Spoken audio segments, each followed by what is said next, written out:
Why, how, what? This little idea explains why some organizations and some leaders are able to inspire where others aren't. Let me define the terms really quickly. Every single person, every single organization on the planet knows what they do, 100%. Some know how they do it, whether you call it your differentiating value proposition or your proprietary process or your USP. But very, very few people or organizations know why they do what they do. And by why, I don't mean to make a profit.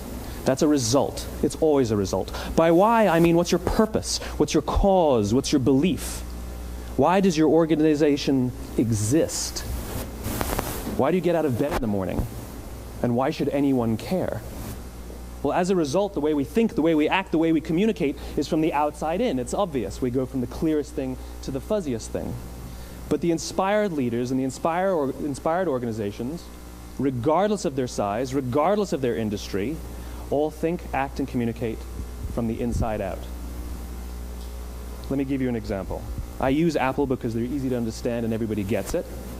If Apple were like everyone else, a marketing message from them might sound like this. We make great computers. They're beautifully designed, simple to use, and user-friendly. Want to buy one? Meh. And that's how most of us communicate. That's how most marketing is done, that's how most sales is done, and that's how most of us communicate interpersonally. We say what we do, we say how we're different or how we're better, and we expect some sort of behavior, a purchase, a vote, something like that. Here's our new law firm.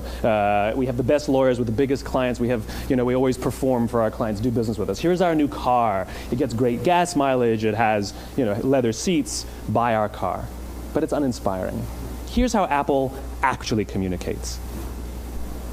Everything we do, we believe in challenging the status quo. We believe in thinking differently. The way we challenge the status quo is by making our products beautifully designed, simple to use, and user-friendly. We just happen to make great computers. Want to buy one? Totally different, right? You're ready to buy a computer from me. All I did was reverse the order of the information. What it proves to us is that people don't buy what you do, people buy why you do it. People don't buy what you do, they buy why you do it. This explains why every single person in this room is perfectly comfortable buying a computer from Apple.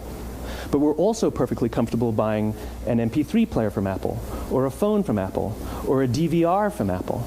But as I said before, Apple's just a computer company. There's nothing that distinguishes them structurally from any of their competitors. Their competitors are all equally qualified to make all of these products.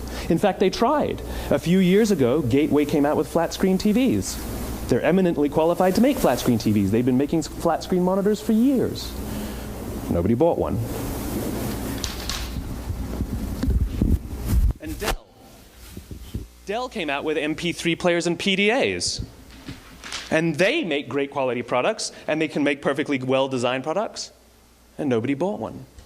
In fact, talking about it now, we can't even imagine buying an MP3 player from Dell. Why would you buy an MP3 player from a computer company? But we do it every day. People don't buy what you do, they buy why you do it. When we communicate from the outside in, yes, people can understand vast amounts of complicated information like features and benefits and facts and figures. It just doesn't drive behavior. When we communicate from the inside out, we're talking directly to the part of the brain that controls behavior, and then we allow people to rationalize it with the tangible things we say and do. This is where gut decisions come from. Sometimes you can give somebody all the facts and your figures, and they say, I know what all the facts and details say, but it just doesn't feel right. Why would we use that verb? It doesn't feel right. Because the part of the brain that controls decision-making doesn't control language. And the best we can muster up is, I don't know, it just doesn't feel right.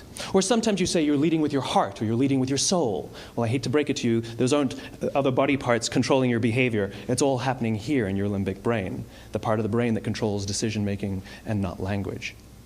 But if you don't know why you do what you do, and people respond to why you do what you do, then how will you ever get people to vote for you or buy something from you, or more importantly, be loyal?